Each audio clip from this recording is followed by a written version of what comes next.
Hey everybody, this is Jim at SP500chart.com. It is September 12th, 2012.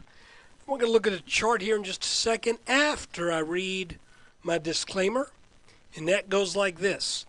The website, that's short for www.sp500chart.com, and this video are for educational purposes only. Nothing stated at the site or in this video is intended to be used as investment advice. I control lines on charts, but you have to draw your own conclusions from your own research, and you need to make investment decisions that are suitable for your personal financial situation. I'm not a licensed financial professional, just a guy that draws lines on charts. So let's take a look. Okay, this marks 4 days of roughly sideways action, most of which is taking place underneath our gray long-term midline, which, guys, this is an observation that I've made. I've never read this in any other book. This is something that, to the best of my knowledge, is unique to this field. It may someone else may have mentioned this or picked up on it, but I just see it over and over again. So this is our little midline here. And as we look at a 10-minute chart, you can see that that gray line is rising, but we got over it just a little bit, which kind of begs the question, just how accurate is that line when we draw it on a 2-day chart, when we then zero in on a 5-minute. So it may be that it's not quite as accurate as it should be. But we have a clear line of resistance about here, roughly at about the 1440 level. It seems like the market is really having trouble getting up over that. And lo and behold, today made a go at it and then sold back, made another go at it, then sold back again. Now I've put this very light blue line right here, and I'm not going to put a whole bunch of, I was going to say stock, but let me change. Well, yeah, why not? Stock or faith in this line.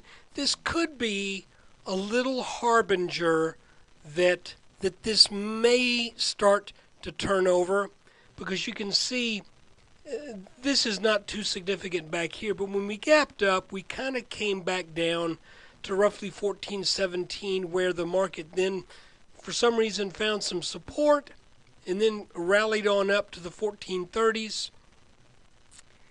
And on the 10th, we came back to this line, bounced hard, came back to the line at the end of the 11th, bounced hard, came back to it this morning, bounced up, didn't quite come back to it, came back to here, to this blue and gray line, then went beneath this line. This is very short term.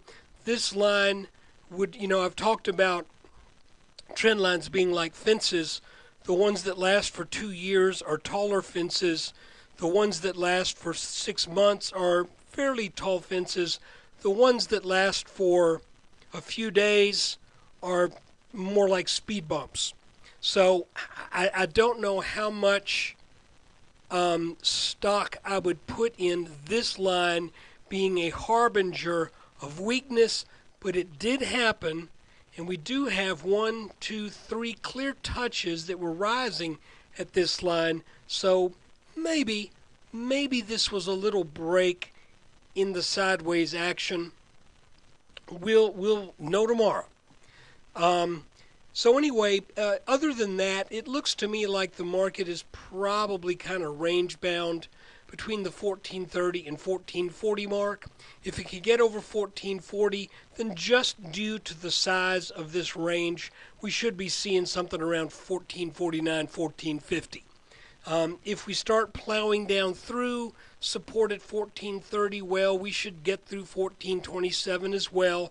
And I think more than likely we'll come on down to the low 1400s, where we may pick up some gap support right around the 1404, 1405 area.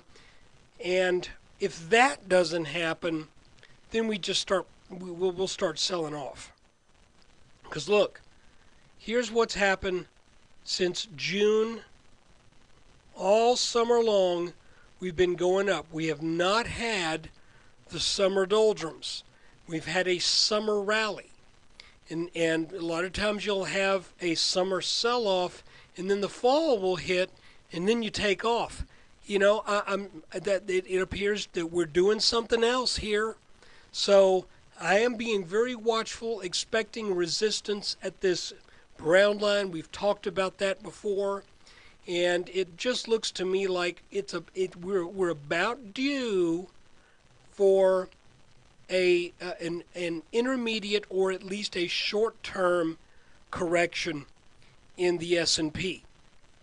Now, this is a political year, and I cannot tell you for sure what the politics may bring to the table, but I can tell you that these technical lines should still have their effect unless there is something of major significance that takes place in the political arena.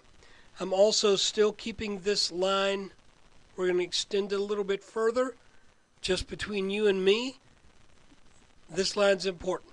If we break down through 1400, then at this point, because we are now have reached 40 points over it, then we should sell off to at least the 1360 level if this line breaks. But if that line breaks, that also means we will start taking out some other rising trend lines, which could portend more downside than just the minimum. But it hasn't broken yet, so don't count on that happening until it actually happens. So right now, I'm thinking 1450 should be about the tops, you know, and then we start to see if we start to come down, we'll see how weighty, I guess is the word, how much selling pressure ensues with any such move that breaks these rising trend lines. You know it's got to happen sooner or later. Well, I take it back. It doesn't have to. It more than likely will.